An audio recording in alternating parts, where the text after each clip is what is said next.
Lascaux-Yves est une réplique, mais une réplique de choix.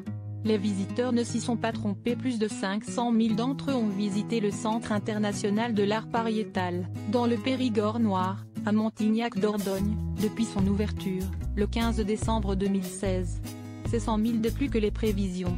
Les touristes sont en majorité des Européens. Lire aussi, visite guidée au cœur de Lascaux-Yves inaugurée par l'ancien président de la République François Hollande. Lascaux-Yves remplace une première copie de la grotte originelle, aujourd'hui dégradée.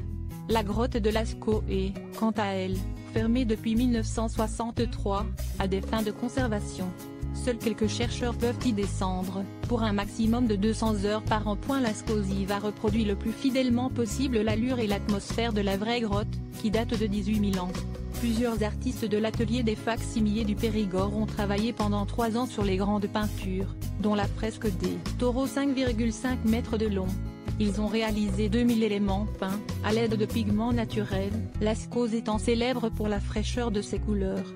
Le bestiaire représente de plus de 600 animaux, en majorité des chevaux, mais aussi des aurochs, des cerfs ou des bouquetins. Situé à 400 mètres à vol d'oiseau de la grotte originelle, la réplique s'intègre dans un long bâtiment, sur plusieurs niveaux.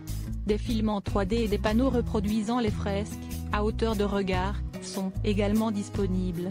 Nous ne sommes pas dans la grotte, nous sommes dans un décor de théâtre, expliquait l'architecte Kjetil Thorsen, fondateur du cabinet Snohetta, lors de l'inauguration. Lascaux-Yves est une expérience immersive et fait partie d'un ensemble muséal dans lequel on peut passer plusieurs heures. Le projet a représenté 66 millions d'euros d'investissement.